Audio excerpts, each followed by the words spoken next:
I had a promise to keep. I tried my best to keep it through the 40 years I had lived there at the small house in the distant countryside. A promise to stay with them here.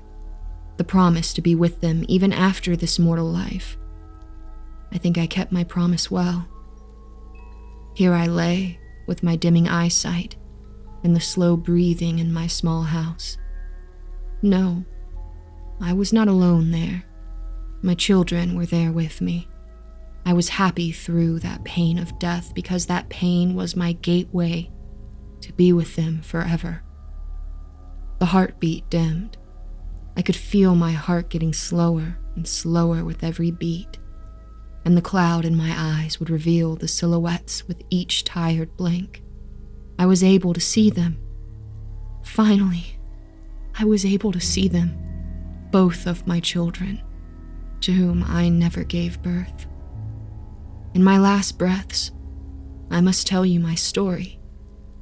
I have never had the desire to have children of my own, and always said that I would be the cool aunt. However, that all changed after I met the love of my life, Robbie. Once I met Robbie, I had the deep desire to give him children. We tried so many times to have children. However, once we were successful. We were so happy about the event when one night I woke up by severe pain and the bed was covered with blood. Robbie woke up by my screams and he took me to the emergency ward. That night, I lost two things. One, my unborn child who died inside of me. Second was my motherhood. I was heartbroken, and so was Robbie. There would be days where I would not move from the bed, or days where I would sleep all day because I did not want to face the reality of the pain from losing the child I never met.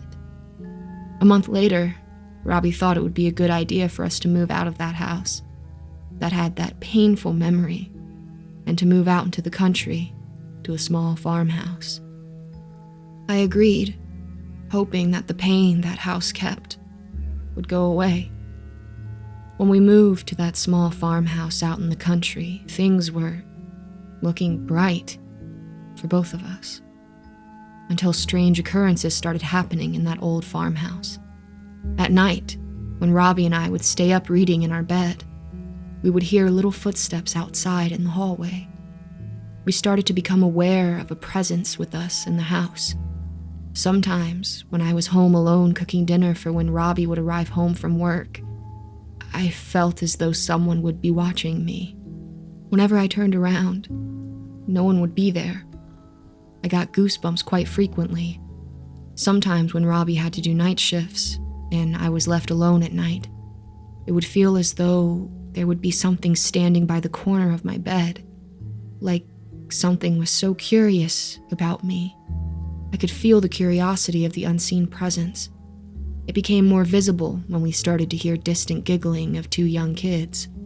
We looked up the history of the house together one night to see what happened.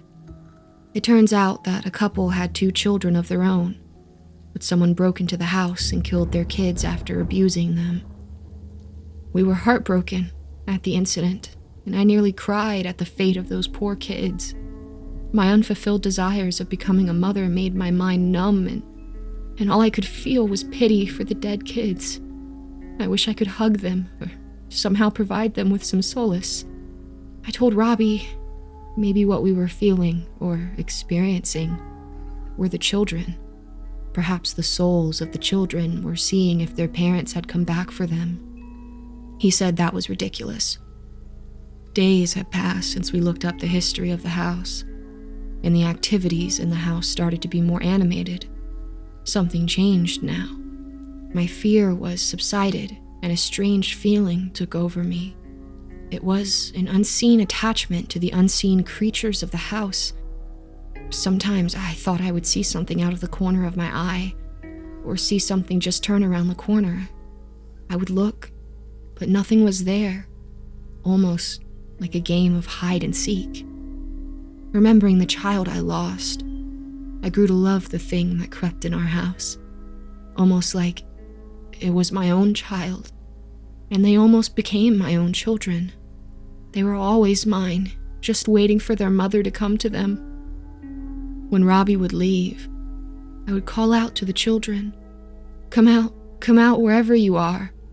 Moreover, I would hear footsteps, running of footsteps. It made me laugh. I would pretend to look in doorways and say, "Found you!"